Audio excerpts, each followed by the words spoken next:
This is an assembly video for the Odika queen size modern platform bed. This is the one with the upholstered geometric headboard, and this was sent to me by the brand to try out. The first thing I like to do is open the box, get all the pieces out, get rid of all the trash, and make sure that I have everything I need. There are some tools that you can use, but they are not required. Those are listed inside of the instruction manual. Everything was packaged up very nicely, and all of the parts were numbered with stickers, and I really appreciated that. Even if they were items that had multiples, like 2 11s or 2 12s, both pieces had that sticker on it. It also came with hardware and an Allen wrench, and those were actually labeled as well inside little compartments. Now, I did make a mistake when putting this together, so follow along to make sure you do not make that same mistake that I did. Go ahead and lay out all of your pieces so you know exactly where to find them when you're looking for them. For step number 1, you're going to need numbers 2, 3, and 4, as well as 2 of the D screws. This will be creating the frame that the upholstered part of the headboard will go onto. You want to pay a lot of attention to detail on this part. For the parts 2 and 3,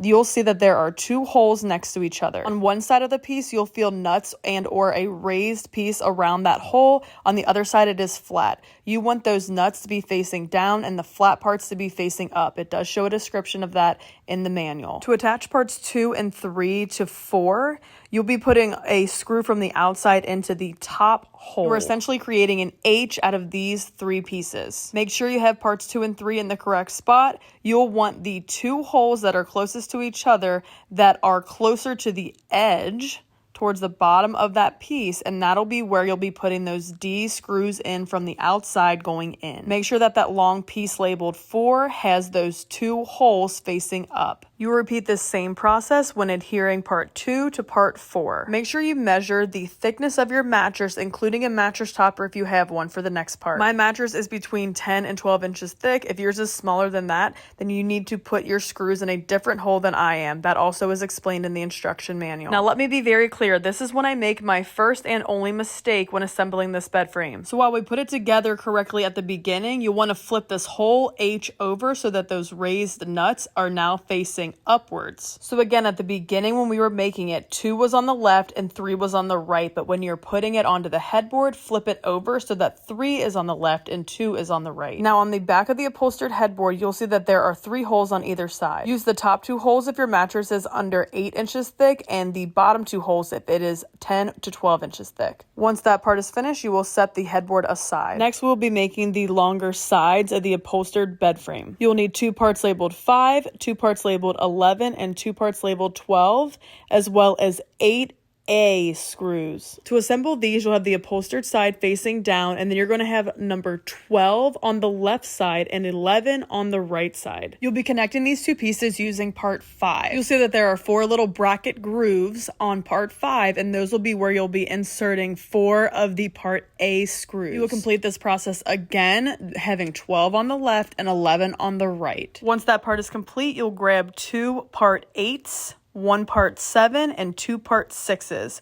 You will need 4 part C screws for this part as well. I found this easiest to put together by grabbing one of these 6s and having the bracket towards the left side, as you see here, and inserting it into A using the C screws. You will then complete this same idea on the opposite side and make sure that those brackets are facing outward. Now you will connect both of those pieces using 7 and 2 of the remaining screws. One side from each of the 6s will sit into that little ledge on 7. The padded portion should be facing up on these. Make sure that you are inserting the screws from your side and then across through the back side. For the next step, you'll need part 13, which is essentially the footboard. It is an upholstered piece, and then you'll need the 2 14s, which are the feet of the bed. This part is pretty easy. You'll have that upholstered part facing down, and then you'll just screw those 2 feet into the holes at the bottom of the board. You want to make sure that the 2 dots in the middle of part 13 are at the top to make sure it's in the right spot, but there shouldn't be holes on the other side that you could go into anyway. So the next part is a 2-person assembly. I am an independent girly, so obviously I'm going to try to do this myself. I'm using the wall here as my second person, putting part 13 with the upholstered side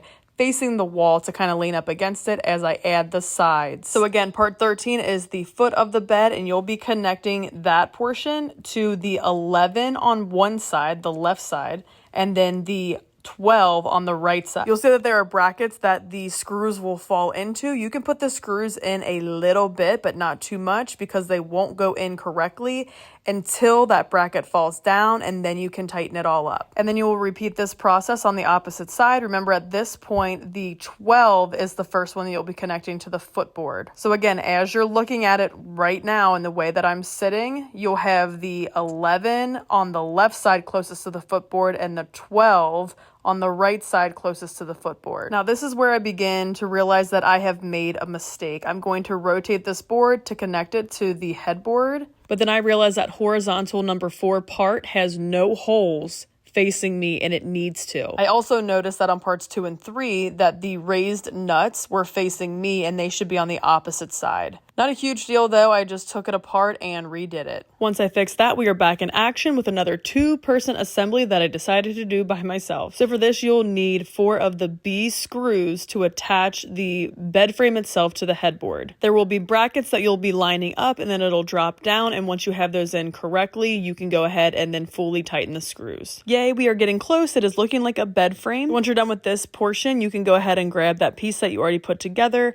which was the 2 6s with the other frames that are holding it up. You will align the little brackets at the foot of the bed first and then the head of the bed last. You'll be using 4 of the A screws for this. For the next step, you should have one more bar. It is number 9, and that will go perpendicular across the bar that you just put in. To put that in, you'll put one of the D screws right in the middle where it crisscrosses, and then 1 C on either side. And yay, if you made it this far, we are on to the last step, which is putting the slats on. These are actually 2 bundles, so I initially thought it was just one, so forgive me. You will line them up. There's actually Velcro, so you'll know what side to face down based on where the Velcro is, and then there's Velcro on the bed frame, so these stay in really well. If you feel like it's not fitting right, just give a little force to make sure that it is in correctly. Go ahead and do that all the way up to the top using both of the sets, and then you are finished.